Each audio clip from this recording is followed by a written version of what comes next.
আসসালামু আলাইকুম।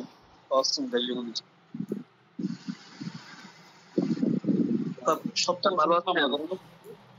আছি ভালো, আলহামদুলিল্লাহ। আপনারা কেমন আছেন? আলহামদুলিল্লাহ ভালো আছি।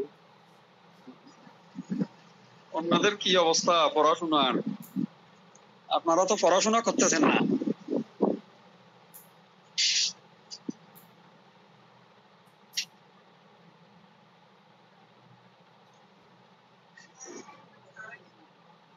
কি অবস্থা আপনাদের?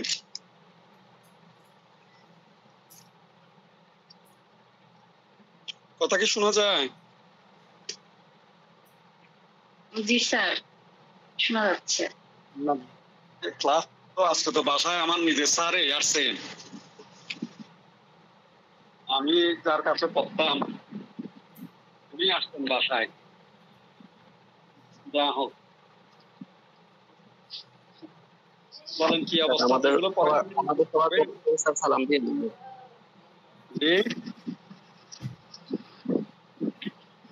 স্যার কুমিল্লা ব্রিটেন ইউনিভার্সিটির টিচার ছিলেন, আমাদের চিটং এর ইন্ডিপেন্ডেন্ট ইউনিভার্সিটির টিচার ছিলেন।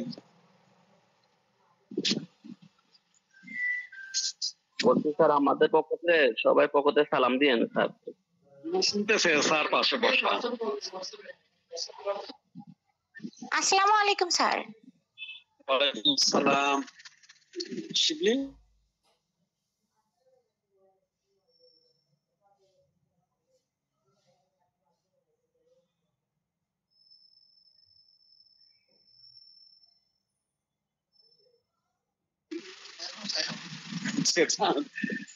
কি অবস্থা? পড়াশোনা করছেন? পড়া জিজ্ঞেস করলে পারবে?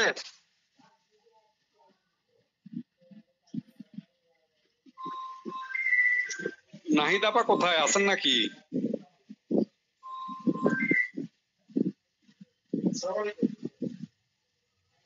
নাহিদ আপা আছেন?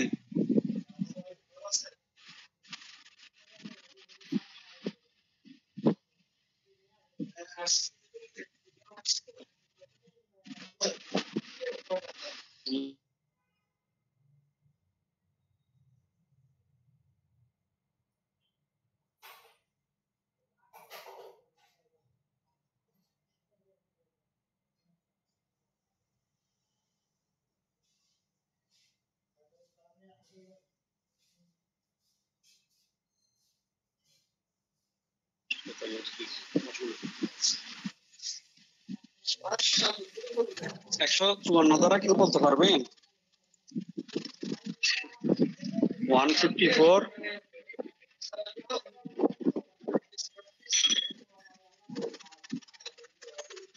কথা কি শোনা যায়?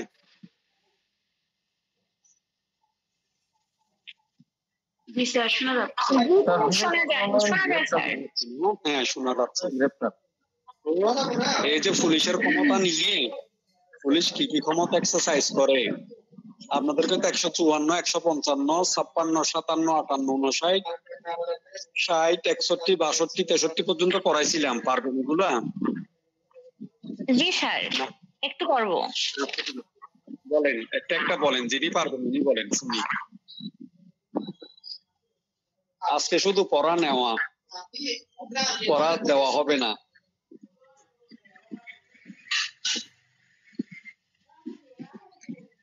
154 নাম্বার সম্পর্কে হ্যাঁ বলেন। 154 নম্বর ধারা হলো স্যার আমলযোগ্য মামলার খবর, বা এটাকে এফআইআর। সাধারণত প্রথমে যে মামলাগুলো, কোন মামলা যখন সংঘটিত হয় বা তথ্য পুলিশকে দেওয়া হয় তখন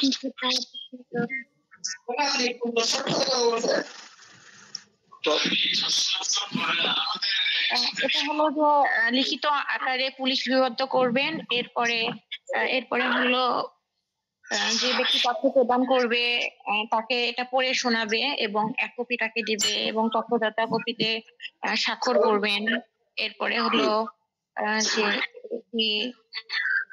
প্রথম প্রতিবেদন হিসেবে বা এফআইআর নামে পরিচিত হবে। প্রথমে হচ্ছে আমি একটু অ্যাড করতে দিই। জি স্যার। এজাহার, ঠিক আছে? জি প্রথমে সংবাদদাতা দেখে দিয়ে সেটা হবে হ্যাঁ। জাহাজ, তারপর ওইটা হ্যাঁ। যখন পুলিশ অ্যাকসেপ্ট করবে তখন ওইটা এফআইআর হিসেবে হ্যাঁ। ট্রিট হবে বা এফআইআর হিসেবে লিখে নিবে। বলেন এরপরে। হ্যাঁ। এবং এরপরে 155 ধারা হলো যে আমলযোগ্য নয় এমন অপরাধের ক্ষেত্রে যা করণীয় বা আমলের অযোগ্য মামলা যখন খবর আসে এর জন্য যা করণীয়, এর মধ্যে হচ্ছে যদি অপরাধ আমলযোগ্য নয় এরকম কোনো মামলা আসলে তখন হচ্ছে পুলিশ এটা সরাসরি তদন্ত করতে পারবে না। অভিযোগ লিখিতভাবে নথিভুক্ত করে ম্যাজিস্ট্রেটের অনুমতি নিয়ে তারপরে তদন্ত করতে হবে।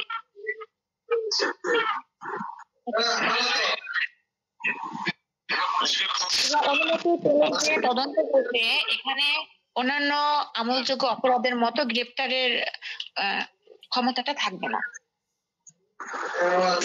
আচ্ছা, তারপরে এরপরে 155 এরপরে 156 স্যার। 156 হচ্ছে আমলযোগ্য মামলার তদন্ত।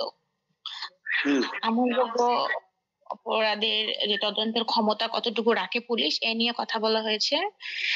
পুলিশ যখন কোনো আমলযোগ্য অপরাধ ম্যাজিস্ট্রেটের অনুমতি ছাড়াই তদন্ত করতে পারবে যদি আমলযোগ্য হয়।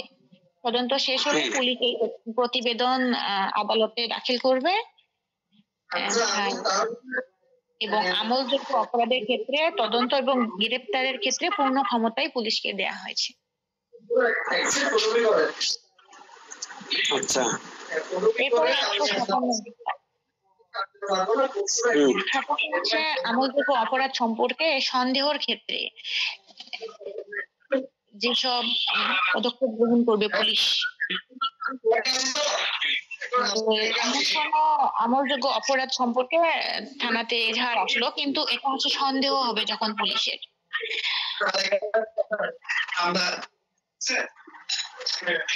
কোনো আমলযোগ্য অপরাধের সংবাদ আসলে অফিসার ইনচার্জ যদি সন্দেহ পোষণ করে তাহলে বিষয়টি জেনারেল ডায়েরিতে লিপিবদ্ধ করে ঘটনাস্থলে যাবে এবং সত্যতা পেলে মামলা নেবে, না পেলে মামলা নেবে না। আচ্ছা, এটা হচ্ছে সন্দেহ। জি স্যার। 157। তারপরে 158 ধারা স্যার।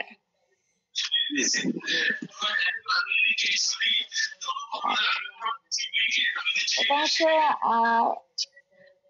কিভাবে মানে 157 ধারা অনুসারে রিপোর্ট দাখিল করবে যে সিস্টেমে, এটা স্যার এখানে উপস্থাপন করা হয়েছে।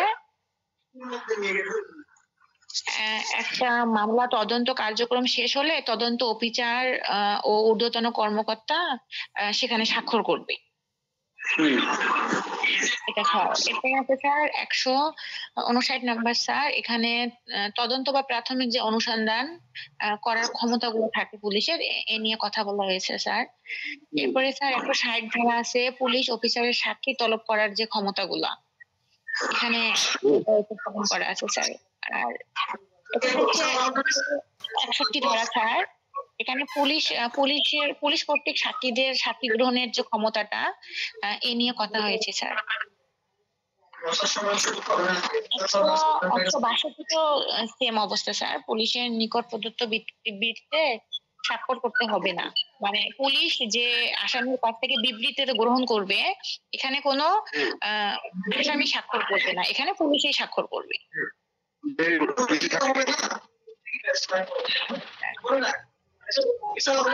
তারপরে স্যার 163 স্যার আপনি পড়িয়েছিলেন স্যার। 163টা হচ্ছে যে বিবৃতি দাতাকে কোনো প্রকার প্রলোভন দেখানো যাবে না, প্রলোভন দেখিয়ে কোনো স্বীকারোক্তি নেওয়া যাবে না। আর এটা আপনি এখানে বলেছিলেন যে এটা সাক্ষ্য আইনের 24 ধারাতেও রয়েছে। সাক্ষ্য আইনের 24 ধারা তো সাক্ষ্য আইন আপনি ধরেন না আমার কাছে? স্যার হ্যাঁ স্যার, আমি সে সময় একটু পারিবারিক প্রবলেমের কারণে ঠিকমতো ক্লাসগুলো করতে পারিনি স্যার। ইনশাআল্লাহ আগামীতে আপনি যখন আবার ক্লাস করাবেন তখন করব। ঠিক আছে, আপনি শুনেন। সাক্ষ্য 26 ধারায় বলছে কি? সাক্ষ্য 26 ধারায় বলছে প্রলোভন, যুক্তি প্রদর্শন, প্রতিশ্রুতির মাধ্যমে যদি স্বীকারোক্তি আদায় করা হয় হ্যাঁ তাহলে সেটা করতে না। স্যার, এখানে আরেকটা কথা স্যার। স্যার স্যার এখানে হলো যে 159 নাম্বার ধারা স্যার, তদন্ত বা প্রাথমিক অনুসন্ধান করার যে ক্ষমতাটা, এটা যদি আরেকবার একটু বিস্তারিত বলতেন স্যার। এটা বলুন। এটা আসলে পুলিশের ক্ষমতা না। 159 হচ্ছে ম্যাজিস্ট্রেটের ক্ষমতা। এটা হচ্ছে ম্যাজিস্ট্রেটের ক্ষমতা। ম্যাজিস্ট্রেট কি করে? যখন আমরা পুলিশের তদন্তটা পাইছে, সে পুলিশের তদন্ত যেটা দিছে এটা ম্যাজিস্ট্রেট চাইলে অ্যাকসেপ্ট করতেও পারেন। এটা সত্যি কোনো কিছু না। এখন মনে করেন একটা ঘটনার সুযোগ আছে দলিল, এখন পুলিশে বলছে ধরেন সেটা কি হবে? হবে না। এখন যিনি অভিযোগ নিয়ে গেছেন তিনি বলবে না যে ব্যাপারটি এরকম স্যার, উনি তো এভাবে ওনার মন করা তদন্ত দিয়েই তখন চাইলে তার বিভাগকে ব্যবস্থা গ্রহণ করতে পারে। ম্যাজিস্ট্রেট চাইলে মামলাটা আমলে নিতে পারেন। ম্যাজিস্ট্রেট চাইলে মামলাটা নতুন করে তদন্ত দিতে পারে। আপনার অপরপক্ষ নারাজি দিবে ইত্যাদি ইত্যাদি।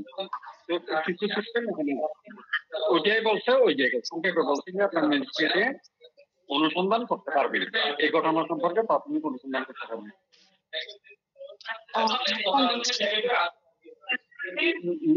আপনি কি বলছেন? স্যার আপনার সাউন্ডটা একটু দূর দূর থেকে আসতেছে স্যার, আসতে মনে হচ্ছে সাউন্ডটা। আওয়াজটা দূর থেকে আসতে এখন কাছে থেকে আসছে, আমি স্পিকার কাছে নিয়েছি মোবাইল। ঠিক আছে, তো 159টা হচ্ছে পুলিশের ক্ষমতা নেই। মনে রাখবেন যখন পুলিশের অবারিত ক্ষমতার কথা বলা থাকবে তখন সেটা আর 159 ওখানে আসবে না, ওখানে বাকি সেকশন গুলো আসবে। এই পর্যন্ত যেগুলো বলছেন এগুলো আসবে। তবে একটা ফৌজদারি মামলা ওইটার ক্ষেত্রে গেলে 159 আমাদের পক্ষ হবে, কারণ তখন এই জিনিসটা বোঝা যায়। অন্য কেউ বলতে পারবে?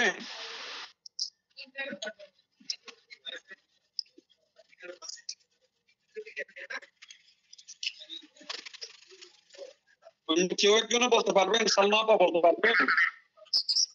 হ্যাঁ জি স্যার, বলতে পারবো। বলেন। 54 স্যার হচ্ছে আমলযোগ্য মামলার ক্ষেত্রে আর কি, যেটা স্যার কোনো থানার ভারপ্রাপ্ত কর্মকর্তা তার মানে কর্মকর্তার নিকট আমলযোগ্য যে অপরাধগুলি আসবে সেটা হচ্ছে কিভাবে আগে সংবাদটা স্যার করবেন, তারপর হচ্ছে সংবাদদাতার নিকট পড়বেন, যেটা হচ্ছে আমাদের প্রোফাইল হিসাবে আর কি বলা হয়, যেটা মানে অফিসারের নিকট সোজা কথা তার বইতে রক্ষিত থাকবে আর কি, তার আমলযোগ্য অপরাধটা যিনি করবেন এফআইআর বলা হয়। আচ্ছা, তারপরে মানে হচ্ছে 155 হচ্ছে স্যার হচ্ছে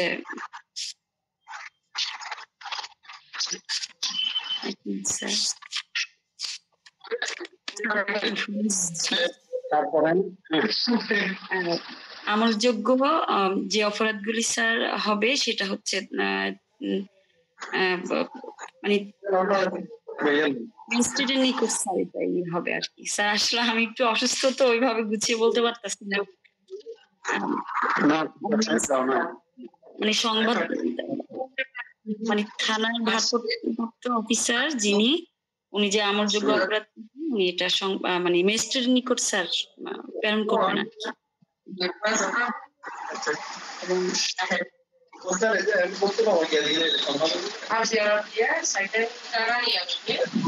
অন্য কেউ বলতে পারবেন? আপা যেহেতু একটু অসুস্থ, আপা না বলুক। আর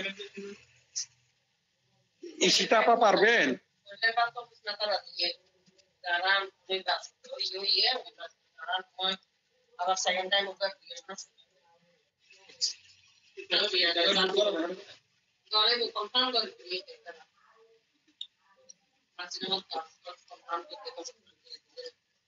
ঈশিতা আপা পারবেন বলতে?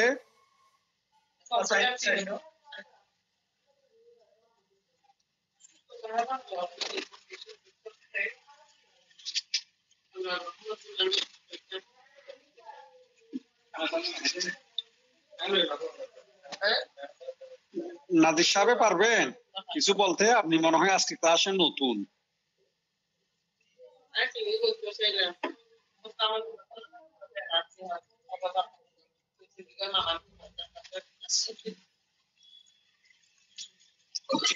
স্যার আসসালামু আলাইকুম। ওয়ালাইকুম আসসালাম। আপনি কোন নকলতেন? স্যার আমি ব্রাহ্মণবাড়িয়া কলেজ। মাশাআল্লাহ, বলেন। মাশাআল্লাহ।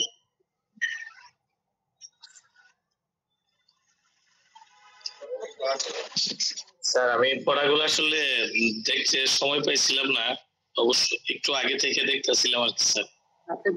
আগে এমনি ক্লাস করেন? জি স্যার, আগে তো আপনার এই নিয়ে আরো 3টা ক্লাস করলাম, মানে ফৌজদারি কার্যবিধি থেকে আমি শুরু করছি। ওই তিনটা ক্লাস করছেন, তাহলে 3টা ক্লাসের মধ্যে দেখি বলেন তো 54 দ্বারাই এগুলো তো কঠিন একটু, 154, 55, 56, কিন্তু 54 দ্বারাও তো আমরা সবাই বুঝি বলি যে কাউকে গ্রেপ্তার করছে, একে 54 চালান দিছি, এটা কোনো মামলা না, এটা বলে না 54 চালান দিছে।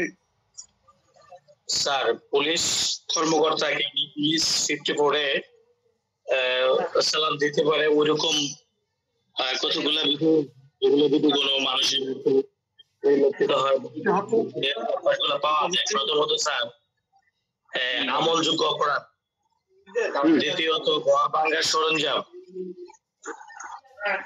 তৃতীয়ত স্যার অপরাধী হিসেবে ঘোষিত কোনো ব্যক্তিকে,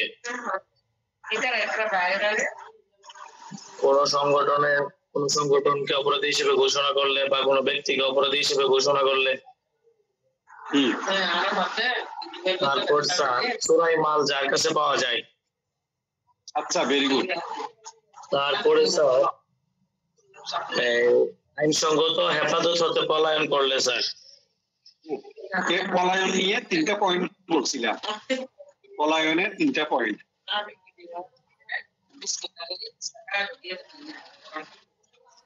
তারপর স্যার সশস্ত্র বাহিনী হতে পলায়ন। তারপরে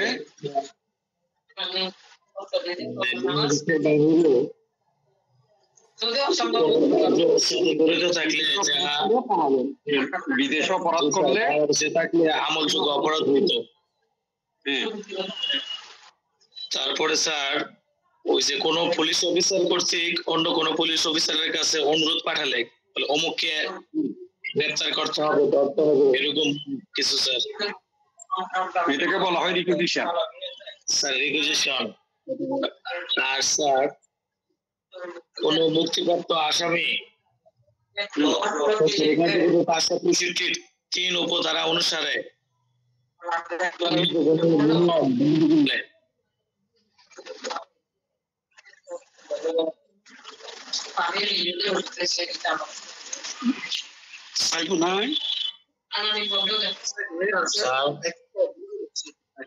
হ্যাঁ বলেন স্যার। বলছি তো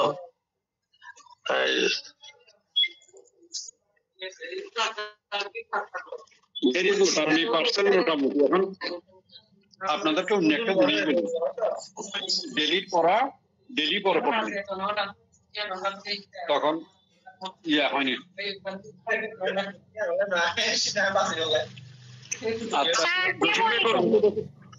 ওয়ালাইকুম আসসালাম স্যার। 164 নাম্বার ধারা একটু যদি বলতেন স্যার। দেখেন পুরো ফৌজদারি কার্যবিধি, হ্যাঁ স্যার 164 পুরো ফৌজদারি কার্যবিধি প্রণয়ন করছে 164 বিধির জন্য, 64 ধারার জন্য। ঠিক আছে, স্বীকারোক্তি নিয়ে কথাবার্তা।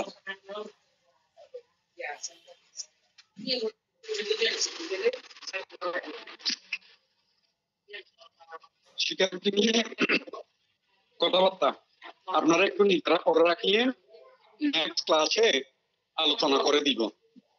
আসলে আপনাদের কাছে বললাম যে স্যার আসছে, আপনাদের ক্লাস নিয়ে আগে আমি একটু 10-15 মিনিট বইতে চোখ বুলাইনি। আমি কখনো বই থেকে সাধারণত আলোচনা করি না সেটা নিয়ে। তো আজকে তো বাইরের থেকে এসে পড়াশোনা করতেই পারিনি।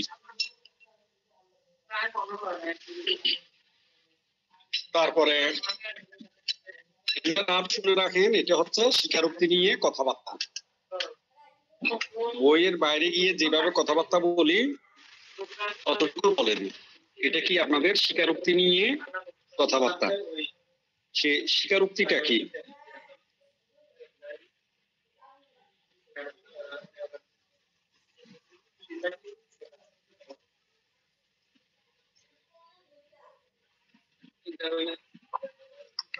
আসামির দোষ স্বীকার যেটা সেটা হচ্ছে স্বীকারোক্তি।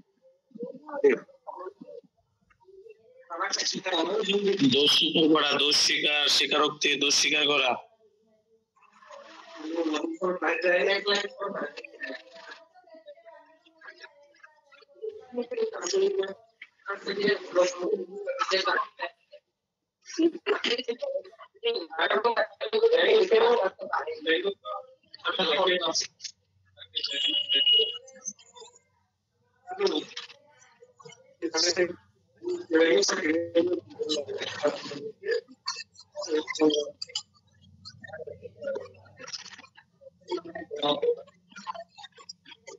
আচ্ছা শুনি তোমার চিনি যেমন হলো শেয়ার আছে তোমার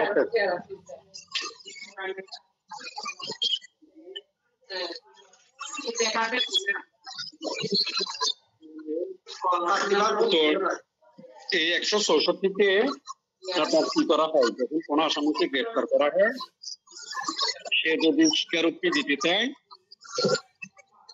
তাইলে সে স্বীকারোক্তি দিতে পারবে। এখন এই স্বীকারোক্তি দিবে না।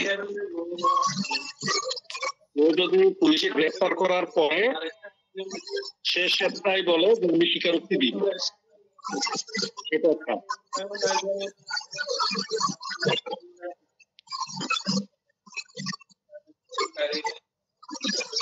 এরপরে আপনার যদি স্বেচ্ছায় না দেয় তাকে কি পুলিশ রিমান্ডে নিয়ে যাওয়া হবে। পুলিশ রিমান্ডে নিয়ে যাওয়ার পরে সে যদি ওখানে বলে যে ঠিক আছে আমি স্বীকারোক্তি দিব, তাহলে সে স্বীকারোক্তিও নিতে পারবে।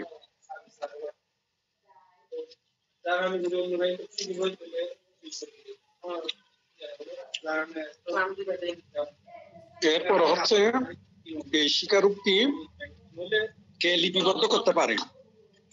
এই স্বীকারোক্তি লিপিবদ্ধ করতে পারে first class magistrate, metropolitan magistrate.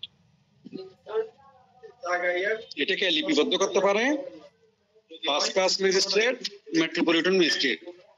আপনাদের কি এই যে আদালতের শ্রেণী বিভাগ, ফৌজদারি আদালতের শ্রেণী বিভাগ পারেন না এরকম কেউ আছে?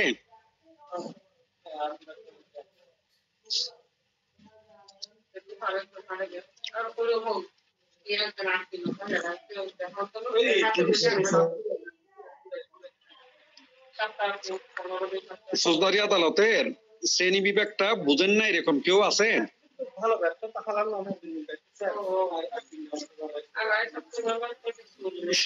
সবাই বুঝলে এরপরে বলি। তাইলে এটাকে লিপিবদ্ধ করতে পারে স্বীকারোক্তি।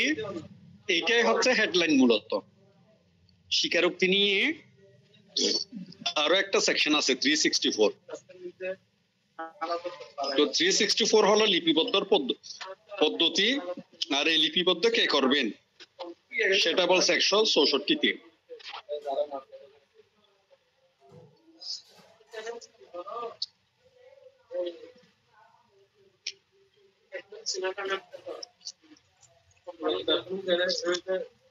এরপরে বলছে সে কিভাবে লিপিবদ্ধ করবে, ওই জিনিসটাও কিন্তু 164-তে বলছে। নিয়ম হলো আপনার স্যার লিপিবদ্ধ নিয়ম 165-তে। জি না, লিপিবদ্ধের নিয়ম হচ্ছে 364-তে। 364 তো আসলে 364 যা বলা আছে তার সার কথা 164ও বলছে।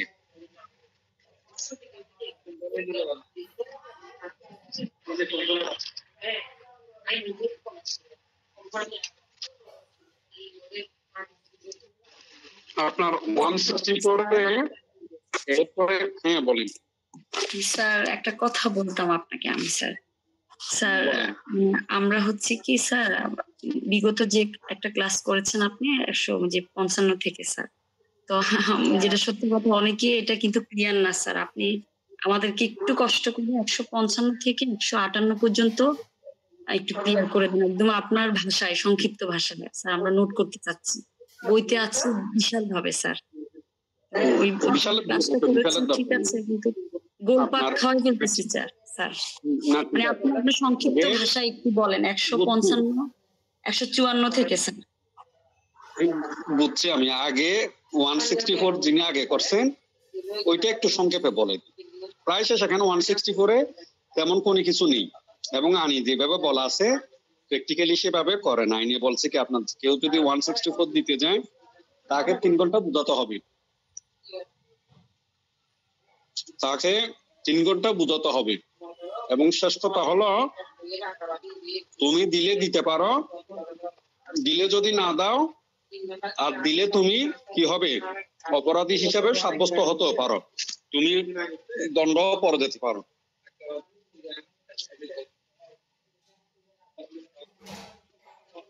দণ্ড পরে যেতে পারো, দণ্ড দিয়ে দিতে পারে তাকে। এটা বলার পরও যদি সে যদি দিতে চায়, অপরাধে যদি হয় প্রকৃতপক্ষে, তখন এই জিনিসটা লিপিবদ্ধ করবে স্বীকারোক্তি। এখন স্বীকারোক্তি লিপিবদ্ধ করার পরে যিনি স্বীকারোক্তি দিবেন উনি যে ম্যাজিস্ট্রেটের স্বীকারোক্তি নিবেন, সাধারণত মেট্রোপলিটন ম্যাজিস্ট্রেট, এরপরে ফার্স্ট ক্লাস ম্যাজিস্ট্রেটে লিপিবদ্ধ করবে। এই দুইটা চলে গেছে, উনি লিপিবদ্ধ করবেন। তাইলে মোটামুটি 164 হলো এটা। লিপিবদ্ধ করার পরে ওখানে একটা হলফনামা দেওয়া হয় যে সে যা বলছে সে এগুলো ইয়ে করে লিখছে, সত্য সে সজ্ঞানে দিছে। এরপরে সে যদি এখান থেকে কোনো কিছু বিয়োজন করতে চায় সেটা বিয়োজন করে ফেলতে পারবে, এরপরে ইয়া করতে চাইলে ইয়া করবে ইত্যাদি। এটা হচ্ছে 164। আর 154 হচ্ছে আমলযোগ্য অপরাধের সংবাদ। আমলযোগ্য অপরাধের সংবাদ, সংবাদ বলতে বুঝে সাধারণত এজাহার কি। এই সংবাদে হচ্ছে এজাহার নিয়ে কথাবার্তা। আমলযোগ্য অপরাধের সংবাদ এটাকে প্রথমে বলে এজাহার। এরপরে যখন এজাহার ইয়ে হবে, গ্রহণযোগ্য হবে,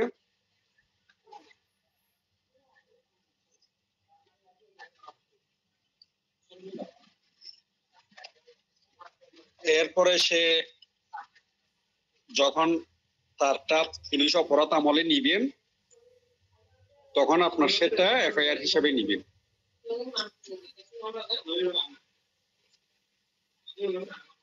স্যার এটা কি 154 এ? হ্যাঁ 154 এ এটা এফআইআর হিসেবে আমলযোগ্য। স্যার স্যার একটু আপনাকে বলি স্যার, আমলযোগ্য অপরাধটা যখন একটা পুলিশে যখন নিবে উনি, মানে যে করবে স্যার অপরাধটা, আমি আপনাকে বুঝাইতে পারতাছি না ব্যাপারটা। আমি বলি আপনি কি বলতে চাচ্ছেন আমি বুঝছি। মনে করেন একটা খুন সংগঠিত হয়েছে। জি জি জি হ্যাঁ আমি বুঝছি আপনি কি বলতে চাচ্ছেন। এইটা পুলিশের কাছে সংবাদটা যাবে না। জি জি জি এই যে সংবাদ যেটা যাবে এটাকে বলা হয় এজাহার। ওকে। এরপরও পুলিশ তার মতো করে সে হয় তদন্ত করলো, না হয় সংবাদদাতার কথা বিশ্বাস করলো। বিশ্বাস করে কি করবে? লিখবে স্যার, তারপরে এফআইআর নিয়ে এফআইআর নিবে স্যার।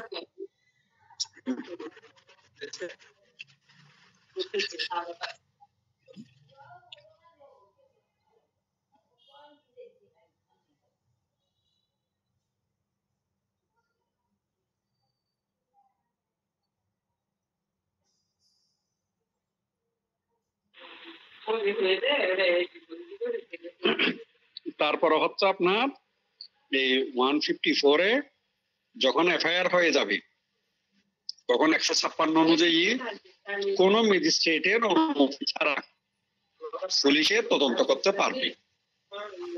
বুঝছেন 154 এখন? এখন বুঝছি স্যার। 156 হচ্ছে 156 হচ্ছে আমলযোগ্য অপরাধের তদন্ত।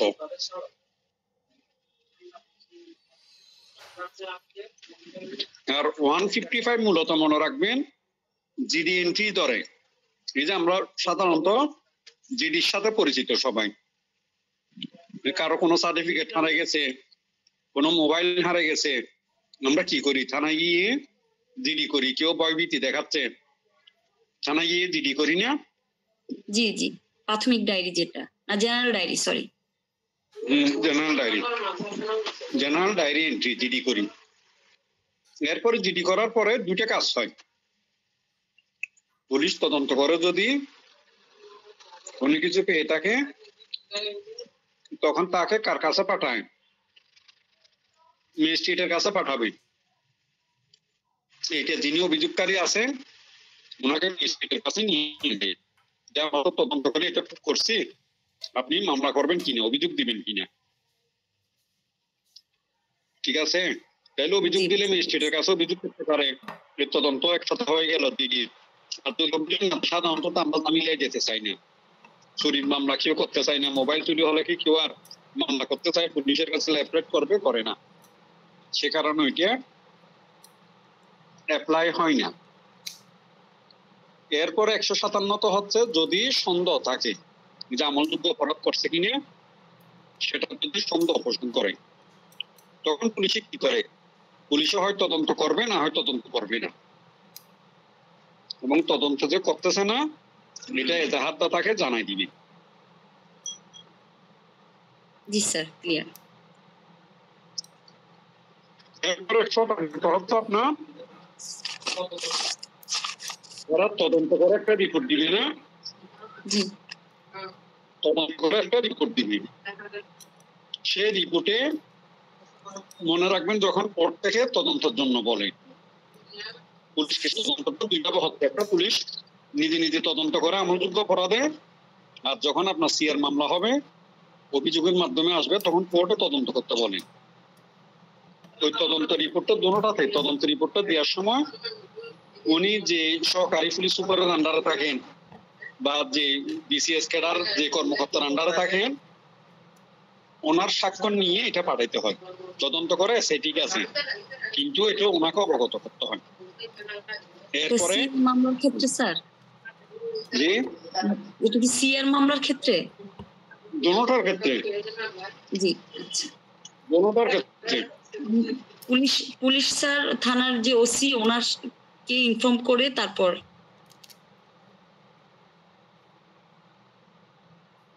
Hello sir.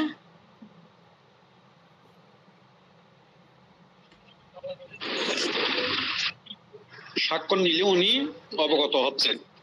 এরপর 160 নম্বরে বলতেছে আপনার কি করবে।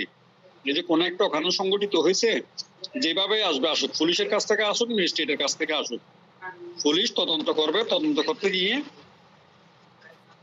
ইয়াকে নিবে,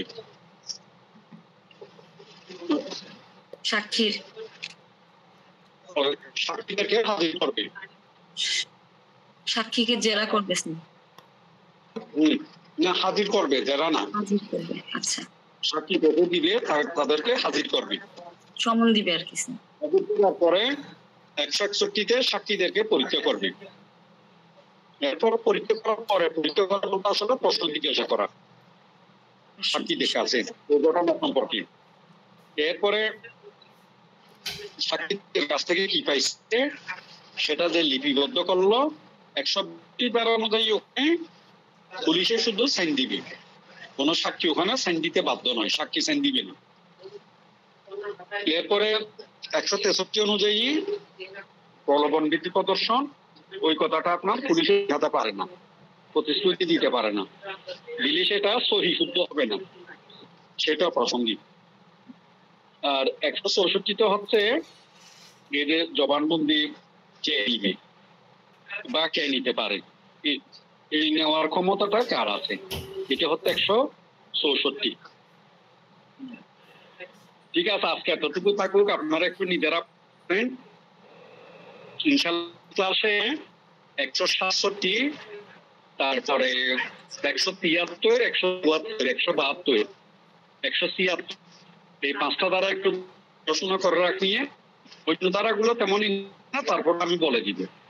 স্যার প্লিজ ঠিক আছে। আমাকে বলতেন কোন কোন ধারাগুলো পড়ে রাখবো, দেখে রাখবো। 167, 152,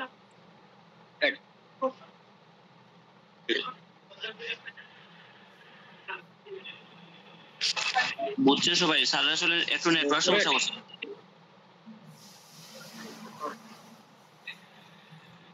এরপর হচ্ছে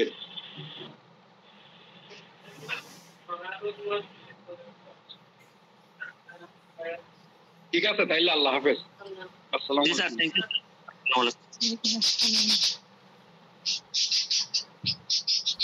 রাহেন ভাই স্যার কি বললো?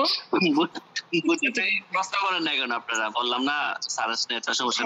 আসতেছে না নেটের